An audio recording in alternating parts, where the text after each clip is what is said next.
Welcome to basic educator. Basic educator में आप सभी का स्वागत है। साथियों, एक सवाल काफ़ी आ रहा है कि मेरा ऑलरेडी टीजीटी में सिलेक्शन हो चुका है, मैं ईएमआरएस में टीजीटी के पद पर कार्यरत हूँ और अब मेरा पीजीटी के डीवी के लिए जो है वो डॉक्यूमेंट वेरिफिकेशन के लिए वेटिंग लिस्ट का मेल आया है।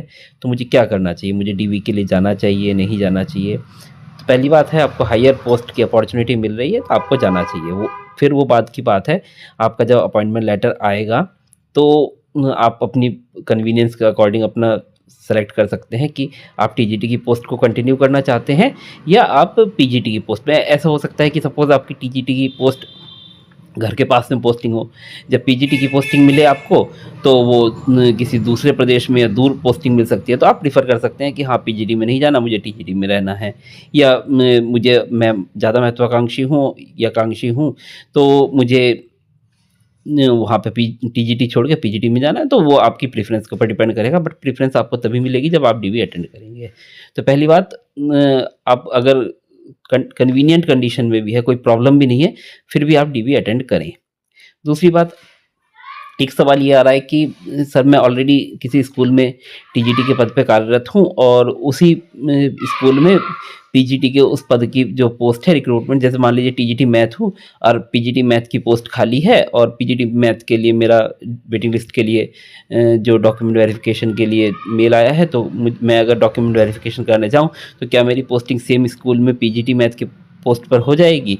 तो देखिए, ये बिल्कुल अभी दिवा स्वप्न है और कुछ भी हो सकता है। आपको कोई ज़रूरी नहीं है कि आप उसी स्कूल में आपको पोस्टिंग मिलेगी, कोई कंपल्सरी नहीं है।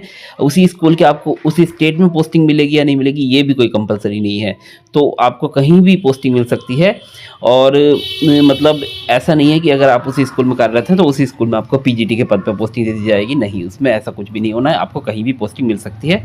दूसरी बात, आप ये लग सकते हैं कि हम रिकमेंडेशन ले लें किसी से, प्रिंसिपल से या कहीं से, तो उस केस में क्या हो सकता है? देखिए, उसमें आपको डीवी में लिखा हुआ है मतलब any form of canvassing can be lead to cancellation of candidature, यानी कि आप किसी प्रकार की कैनवासिंग करने की कोशिश करेंगे तो आपके कैंडिडेचर जो है वो कैंसिल हो सकता है। तो किसी प्रकार का रिकमेंडेशन वगैरह लगाना भी, वो भी एक तरीके की कैनवासिंग में ही आ सकता है, तो ये बैकफायर भी कर सकता है। तो आप लोग थोड़ा देख लीजिएगा उस चीज़ को, ठीक है? तो तीसरी चीज़ है आपका मतलब अगर हम जो डीवी है वो अटेंड करने भी अगर जाएँ तो हमको एनओसी की ज़रूरत पड़ेगी, क्योंकि हम ऑलरेडी सर्विस में हैं तो हमें एनओसी की ज़रूरत पड़ेगी। अब सवाल ये उठता है, क्या डिपार्टमेंट हमें एनओसी देगा या नहीं देगा? एनओसी हमें मिलेगी कहाँ से? प्रिंसिपल देगा, स्टेट सोसाइटी देगा या नेस्ट से किसी के से एनओसी लेके आनी पड़ेगी? तो साथियों, मैं इस सवाल को क्लियर कर देता हूँ। आप पहली बात तो आप डीवी अटेंड करने ज़रूर जाएँ। देखिए, होगा नहीं होगा वो तो बात की बात है, क्योंकि 1.5 गुना लोग बुलाए गए हैं तो कुछ लोग तो रहेंगे ही जिनका सिलेक्शन नहीं हो पाएगा। बट अगर आपको अपॉर्च्युनिटी मिल रही है तो डीवी अटेंड करना चाहिए। और आप एनओसी का जो आपका प्रॉब्लम है उसका सॉल्यूशन नेस्ट ने ही आपको दिया है। तो मैंने आपको पहले भी वीडियोज़ के माध्यम से बताया है कि अगर आप किसी जॉब में जा रहे हैं, आपने अटेंड कर मतलब जॉइन कर लिया है किसी नौकरी में, तो उस नौकरी में जॉइन करने के बाद अगर आप किसी नई नौकरी के लिए अप्लाई करते हैं, तो आपको अप्लाई करने से पहले अपने डिपार्टमेंट से एनओसी लेनी होती है, ठीक है? जो कि डिपार्टमेंट जल्दी से नहीं देता है, प्रोबेशन पीरियड के दौरान तो बहुत ही मुश्किल से देता है, अक्सर देता ही नहीं है। बट उन एप्लीकेशंस का क्या, जो हमने जॉब में जॉइन करने से पहले कर रखा है। तो जैसे ईएमआरएस में आपने जॉइन किया है तो उससे पहले जितनी भी एप्लीकेशंस आपने अप्लाई किया हुआ है, फॉर्म जितने भी अप्लाई किए हुए हैं, उन सब के लिए डिपार्टमेंट एनओसी देने के लिए बाध्य है। बट उसमें एक पेच होता है, मैंने आप लोगों को पहले भी बताया था कि जिस दिन भी आप ज्वाइन कर रहे हैं तो ज्वाइन करते हुए आप एक लिस्ट बनाएं कि आपने पहले किन किन फॉर्म में अप्लाई कर रखा था, किन किन चीज़ों के लिए अप्लाई कर रखा था, और उनको जो है प्रिंसिपल को आप एक इंफॉर्मेशन देके, एक इंटीमेशन दे दें कि हाँ, मैंने यहाँ पे ज्वाइन करने से पहले इन इन जो डिपार्टमेंट्स में अप्लाई कर रखा है, और प्रिंसिपल को देकर प्रिंसिपल से रिसीविंग ले ले। तो ये एक इंटीमेशन देना हो जाता है कि हाँ, मैंने यहाँ पे ज्वाइन करने से पहले उनमें अप्लाई कर रखा है। तो उन एग्ज़ाम्स का जब भी डॉक्यूमेंट वेरिफिकेशन वगैरह होगा तो उसमें प्रिंसिपल या नेस्ट जो भी है वो बाध्य है आपको एनओसी देने के लिए, क्योंकि वो आपने ज्वाइन करने से पहले अप्लाई कर रखे हैं, क्या नाम है, फॉर्म।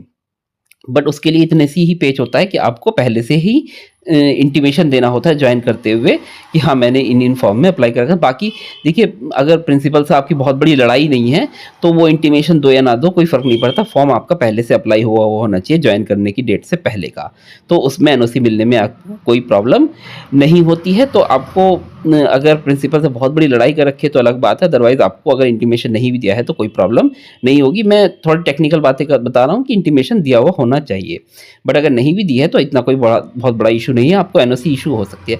अब आप ये कह सकते हैं सर इसके लिए कोई गाइडलाइन वगैरह है या कोई लेटर वगैरह है, तो नेस्ट ने खुद बोला है, ये देखिए 26/7 का एक लेटर है जो कि स्क्रीन पर खुला हुआ है, और इसमें मैं आपको ये जो तीसरा पॉइंट है वो मैं दिखा देता हूँ आपके एनओसी के रिगार्डिंग। पूरा लेटर पढ़ने के चक्कर में नहीं पढ़ेंगे। Issuance of NOC for applying and appearing for higher post, तो if candidate had already applied before joining EMRS, the same may be granted by principal for all the employees other than self. In respect of principal, state societies are empowered to sanction. तो सीधी सी बात है, अगर आप PGT तक हैं तो आप principal को एनओसी के लिए बोलेंगे कि हाँ सर आप हमें एनओसी दीजिए। क्यों?